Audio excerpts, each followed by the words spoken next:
मंत्रालय आणि इतर विभागातील 314 अधिकाऱ्यांवर मुख्यमंत्री कार्यालयाची करडी नजर असणार आहे।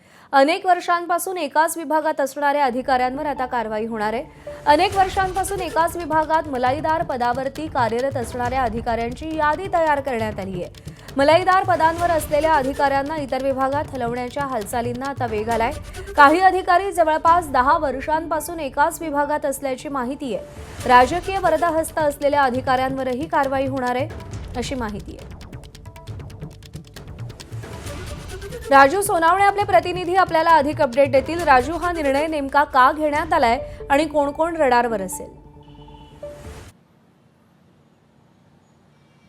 प्रज्ञा, आपण पाहतोय की महत्त्वाच्या खात्यांमध्ये मलाईदार पोस्टवरती गेल्या अनेक वर्षांपासून एकच अधिकारी जे आहे ते बसलेले पाहायला मिळतात। अशा अधिकाऱ्यांचा शोध घ्यायला आता मुख्यमंत्री कार्यालयाने सुरुवात केलेली आहे आणि शोध घेतल्यानंतर जवळपास 314 जे अधिकारी आहेत ते समोर सापडलेले आपल्याला पाहायला मिळतात की जे एकाच विभागामध्ये गेल्या अनेक वर्षांपासून मलाईदार खात्यावरती बसलेले आहेत।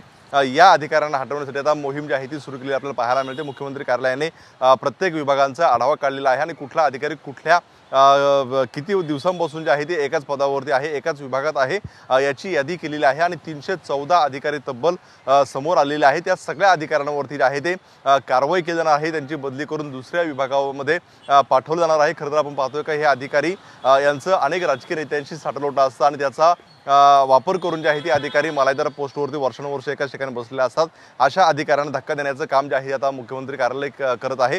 आपण पाहतो की याच्या आधी सुद्धा मंत्री आस्थापनेवरचे जे काही अधिकारी आहेत त्यांची सुद्धा मोठा बदल केलेला होता। जे अधिकारी अनेक वर्षांपासून मंत्र्यांकडे आस्थापनेवरती आहेत त्या सगळ्या अधिकाऱ्यांना बाहेर पाठवून जे आहे नवीन अधिकाऱ्यांना मंत्रालयात मंत्री आस्थापनेवर घेतलेलं आपल्याला पाहायला मिळत होतं। त्यामुळे एक मोठी जी आहे ती यादी समोर आलेली होती। मुख्यमंत्री कार्यालयाच्या परवानगीशिवाय सुद्धा मंत्री आस्थापनेवरती हे अधिकारी जे आहेत ते घेतले जात नव्हते आणि त्यामुळे आता पाहतोय की यांच्या व्यतिरिक्त आता जे अधिकारी आहेत की वर्षानुवर्ष एकाच खात्यावरती बसलेले आहेत अशा अधिकाऱ्यांना हटवण्याची मोहीम जी आहे ती मुख्यमंत्री कार्यालयाने घेतलेली पाहायला मिळते आणि त्याचा आकडा 314 पर्यंत असल्याचं समोर येतोय।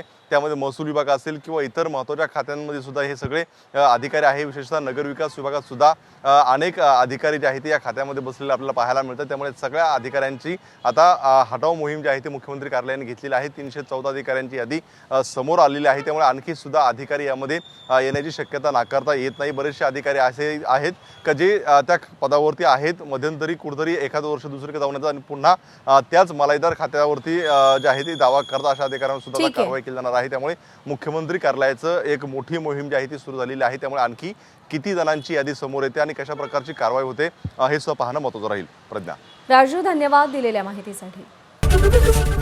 एबीपी माझा, उघडा डोळे बघा नीट।